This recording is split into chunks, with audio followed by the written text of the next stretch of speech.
ఉద్యోగం కోసం చూస్తున్నారా? ఓం శక్తి ప్రైవేట్ లిమిటెడ్ కంపెనీలో మార్కెటింగ్ జాబ్స్ 20,000 నుంచి 30,000 వరకు జీతం ఉంటుంది. సంప్రదించండి. ప్రస్తుతం మనతో పాటు ప్రముఖ ఆధ్యాత్మికవేత్త వేదిక్ ఆస్ట్రాలజర్ గోనుగుంట్ల సురేష్ బాబు గారు ఉన్నారు. గురువు గారితో మాట్లాడదాం. నమస్కారం గురుగారు. సార్ మణికంఠ గారు నమస్కారం అండి. జూలై నెల 2026 విశేషంగా కన్యా రాశి వాళ్ళకి మరి ఈ నెల ఎలా ఉండబోతుంది, వీళ్ళు ఎటువంటి జాగ్రత్తలు తీసుకుంటే ఈ మాసం వెళ్ళి కలిసి వస్తుందంటారు? సో ముందుగా మణికంఠ గారు, ఈ జులై మంత్ యొక్క విశిష్టత మనం తెలుసుకుందాము. ఎందుకంటే ఆ మాసం ఎంత గొప్పదో తెలుసుకుంటే ఆ మాసంలో ఉన్న రోజు కూడా అంత గొప్పగా ఉంటుంది, మన లైఫ్ కూడా అంత గొప్పగా ఉంటుంది.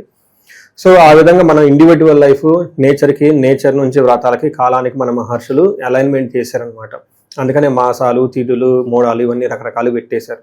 ఇందులో మనం ఫస్ట్ జులై మంత్ చూసుకుంటే చాలా చాలా చేంజెస్ ఉన్నాయండి. ఇందులో ఒకటి, మాసం ఫస్ట్ 15 days నిజ జ్యేష్ఠ మాసం ఉంటుంది 13వ తారీఖు వరకు. 14 నుంచి మనకి ఆషాఢ మాసం స్టార్ట్ అవుతుంది.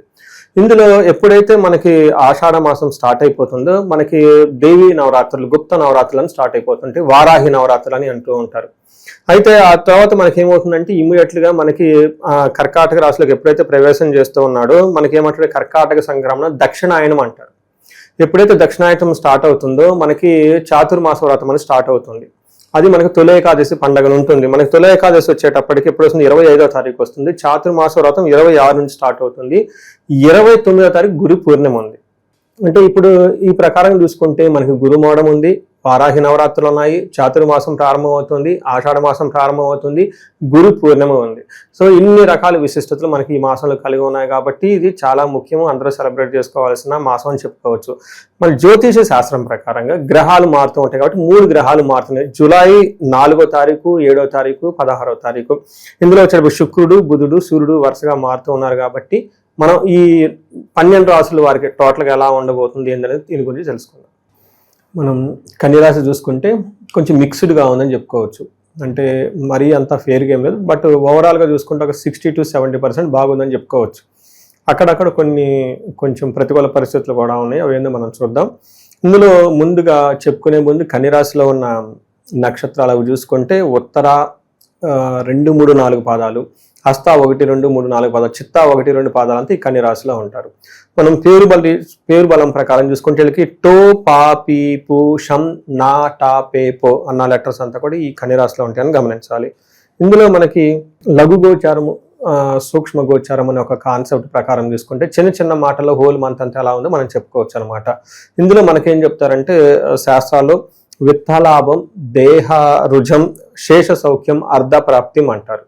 అంటే దీని మీనింగ్ ఏంటంటే విత్తలాభం అంటే ఫైనాన్షియల్గా గెయిన్ చాలా బాగుంటుంది. రెండోది దేహ రుజం, కొంచెం శారీరకంగా అలసట ఎక్కువగా ఉంటుంది, హెల్త్ కాంప్లికేషన్స్ ఉండే అవకాశం ఉంటుంది. శేష సౌఖ్యం, ఓవరాల్గా చూసుకుంటే హ్యాపీగా ప్రాస్పరిటీగా ఉంటారు. శుక్రుడు 12వ స్థానంలో ఉండటంతో విశేషంగా ధనం వస్తుంది, కానీ లగ్జరీ, విందులోకి వినోదాలకు ఖర్చులు పెడతారని కూడా చూపిస్తూ ఉంటుంది అనమాట. సో ఇప్పుడు మనం చూసుకుంటే ముఖ్యంగా సూర్య భగవానుడికి 11వ స్థానంలో ఉండటం చాలా కలిసి వస్తుంది. ఎప్పుడైతే సూర్యుడు 11వ స్థానంలో ఉంటారో మనకి ఏం చెప్తారంటే అర్ధచ్చ స్వకులాచార గృహే నిత్య ఉత్సవం శుభం నిత్య మాధుర్య భుక్తిచ్చ లాభే ఏకాదశి గతో రవి అంటారు. అంటే ఎప్పుడైతే 11వ స్థానంలో సూర్యుడు ఉంటాడు ఏమవుతుందంట, అర్ధచ్చ అంటే ధనానికి సంబంధించి, రెండోది స్వకులాచార అంటే వాళ్ళ ఇంటికి సంబంధించిన పద్ధతులు, ఆచారాలు, వ్యవహారాలు ఫాలో అవటంలో, గృహంలో నిత్య ఉత్సవం శుభం, ఏదో ఒక శుభకార్యం జరిగి ఇల్లంతా కళకళలాడుతూ ఉంటుందని చెప్తూ ఉంటారు. నిత్య మాధుర్య భుక్తిచ్చ, చక్కగా మంచి ఫుడ్ అంతా ఎంజాయ్ చేస్తూ ఉంటారు, లాభప్రదంగా ఉంటుందని చెప్తుంది శాస్త్రంలో. అయితే ఇంత బాగుంది కాబట్టి కుజుడు మాత్రం వీళ్ళకి 9వ స్థానంలో ఉండటంతో కొంచెం జాగ్రత్తగా ఉండాలి. ఏ విషయంలో జాగ్రత్తగా ఉండాలి, దేహ శోషణం, పీడ అంటే శారీరకంగా కొంచెం ఇబ్బంది పడే అవకాశం ఉంటుంది. మనకు సంస్కృతిలో ఏం చెప్తారు, అశనాచ్ఛ అంటే ఏమవుతుంది, అశనాచ్చ ధనశూన్యం, శోషణం, దేహపీడనం, స్థాననాశనం, విరోధచ్చ అని చెప్తారు.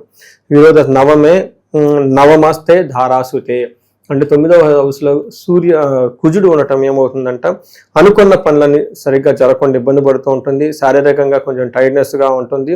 స్థాననాశనం, లాంగ్ ట్రావెల్ చేసేవాళ్ళు, దూరంగా ఉన్న వాళ్ళకి కొంచెం ఇబ్బందులు కలిగే అవకాశం ఎక్కువగా ఉంటుంది. ఫాదర్కి కూడా హెల్త్ విషయంలో కొంచెం జాగ్రత్తగా ఉండాలని చెప్తూ ఉంటుంది. అయితే 10వ స్థానంలో బుధుడు ఉంటే మంచి జరుగుతుంటుంది. ఏ మంచి జరుగుతుందంట, ఉద్యోగంలో వృద్ధి ఉంటుంది, సుఖ సంతోషంగా ఉంటారు. మంచి సుఖంగా ఉంటారు. కార్యనిర్వహణ, ఎగ్జిక్యూషన్ పవర్ చాలా స్ట్రాంగ్గా ఉంటుంది.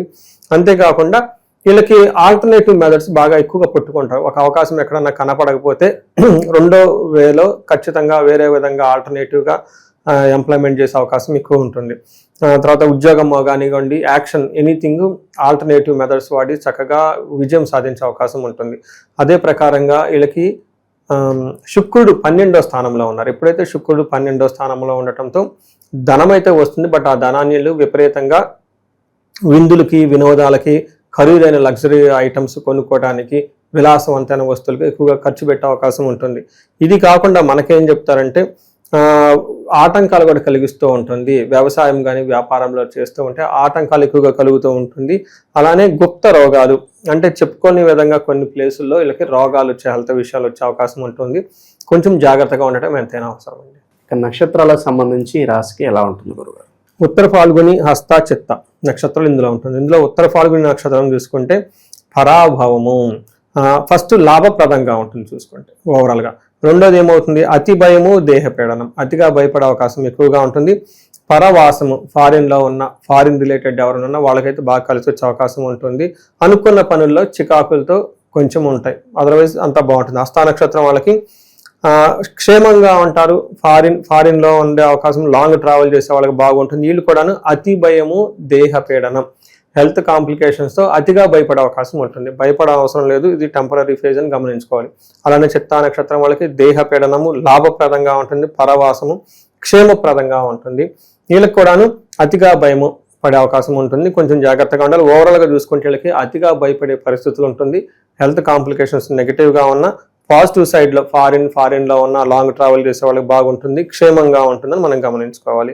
అయితే హస్త నక్షత్రం వాళ్ళకి కొంచెం ఏమని చెప్తారు, పశునాశనం అంటే వీళ్ళకి ఏదన్నా కనుక ఒక సపోర్ట్ ఇచ్చే రిసోర్స్ ఏదన్నా ఉంటే ఇది వీళ్ళకి అందుబాటులో రాకుండా ఇబ్బంది పడే అవకాశం ఎక్కువ ఉంటుందని గమనించుకోవాలి. సో మనం ఇదంతా గోచార ఫలితాల కింద చెప్పుకుంటామండి మణికంఠ గారు. దీని ప్రకారం ఏంటంటే ఒక 30% మాత్రమే ఇప్పుడు మనం చెప్పుకునేవి వాళ్ళకి అప్లై అవుతాయి. అయితే ఇండివిజువల్ జాతకం చూపించుకోవడం చాలా చాలా ముఖ్యం. కొంతమందికి ఎవరికైతే ఏజ్ 40 to 50 years మధ్యలో ఉండేసి, అంటే +or- 40 years, దీన్ని మిడ్ లైఫ్ క్రైసిస్ అంటూ ఉంటారు చాలా మందికి. లేడీస్కి పోస్ట్ మెనోపాజ్ అని, ప్రీ మెనోపాజ్ అని, జెంట్స్ కూడా ఏమంటారంటే కొంచెం హార్మోనల్ చేంజెస్ ఉన్నాయని చెప్తూ ఉంటారు. అంటే సడన్గా ఏమవుతుందంటే వాళ్ళ లైఫ్లో 10 years కెరియర్ గ్రోత్ సక్సెస్ఫుల్గా ఉండి, అకాడమిక్స్ అంతా సక్సెస్ఫుల్గా ఉండి, వాళ్ళ లైఫ్లో ఒక మేనేజర్ లెవెల్లో ఒక ఉన్నతమైన పొజిషన్కి ఆల్రెడీ వచ్చి, ఇప్పుడు లైఫ్లో ఒక స్టాగ్నేటెడ్గా ఫీల్ అయి ఉన్నారు, గ్రోత్ లేదు, వ్యాక్యూమ్ వచ్చింది, జాబులు పోయి ఇబ్బందులు పడిపోతున్నారంటే ఒక్కసారి వాళ్ళు సీరియస్గా జాతకం చూపించుకోవడం చాలా చాలా ఇంపార్టెంట్. ఎందుకంటే ఈ టైంలో వాళ్ళకి గ్రహ శాంతులని, లేదంటే గ్రహ దోషాలని, లేదంటే శాపాలని ఉంటాయి అనమాట. ఈ శాపాలు వాళ్ళకి ఎఫెక్ట్ అవుతూ ఉంటాయి అనమాట. జనరల్గా మనకి ఏం చెప్తారంటే మోడర్న్ సైకాలజీలో మిడ్ లైఫ్ క్రైసిస్ అని చెప్పేస్తూ ఉంటారనమాట. బట్ జ్యోతిష శాస్త్రంలో దానికి చాలా వివరణ ఇచ్చారనమాట. శాపాలని, గ్రహ దోషాలని అవన్నీ. ఒకసారి వాళ్ళ గ్రహాలు ఇండివిజువల్కి జాతకం చూపించుకోవడం చాలా ముఖ్యం. వాళ్ళకి ఫైనాన్షియల్ ప్రాబ్లం ఉన్న స్వర్ణలక్ష్మి విశేష హోమం చేయించుకోవటము, ఏమైనా కానీ హెల్త్ కాంప్లికేషన్స్ ఉంటే ఆయుష హోమం చేయించుకోవటం, అంతేకాకుండా చండీ హోమం, అందరికి ఏదైనా కనుక సీరియస్ ప్రాబ్లమ్స్, కన్సర్న్స్ ఉంటే కనుక చండీ హోమం చేయించుకోవటం, ఇలా మన్యు పాశుపత అభిషేకాలు ఇవన్నీ చేయించుకుంటే వాళ్ళ యొక్క ఎలాంటి సమస్య ఉన్నా కానీ సమస్యకు సంబంధించిన పరిష్కారాలు మనం కనుక్కోవచ్చు. భార్యాభర్తల మధ్య అన్యోన్య దాంపత్య పాశుపత అభిషేకం అని చెప్పేసి ఇలా అన్నీ చేసుకోవచ్చు. అయితే మనకి ఈ నెల 14వ తారీఖు, అంటే జూలై నెల 14వ తారీఖు నుంచి 22 వరకు వారాహి నవరాత్రులు సెలబ్రేట్ చేస్తూ ఉన్నాం. అంటే నాకు ఇది వచ్చేటప్పుడు పబ్లిక్ మీడియాతో ఇంటరాక్ట్ అవటం థర్డ్ పండుగ అని, లేదంటే 4th అయి ఉండొచ్చు, 3rd or 4th. ఈ ఎవ్రీ ఇయర్ మేము కొన్ని సెలబ్రేషన్స్, కొన్ని హోమాలు, పూజలు అన్ని ప్లాన్ చేయటం, కొన్ని సామూహికంగా, కొన్ని ఇండివిజువల్గా రకరకాలుగా చేస్తూ ఉన్నాం. బట్ ఈసారి కూడా మేము ఏం చేస్తున్నామంటే వారాహి పాశుపత విశేష హోమం అని చేస్తూ ఉన్నామండి. ఇది చాలా పెద్ద హోమము, ఒక దాదాపు 15 మంది దాకా బ్రాహ్మణులు పడుతూ ఉంటారు. ఇది 1 to 1 చేయడం జరుగుతుంది. ఈసారి సామూహికంగా చేయటం లేదు, పోయినసారి చేసేసి అంతా మేము అరేంజ్మెంట్ చేయలేక డబ్బులు రిటర్న్ ఇవ్వడం కూడా జరిగింది చాలా మందికి. బట్ ఇదేంటంటే ఓన్లీ సెలెక్టెడ్ పీపుల్కి 1 to 1 చేయటం జరుగుతుంది. దాదాపు 15 నుంచి 20 మంది బ్రాహ్మణులు పడుతుంటారు.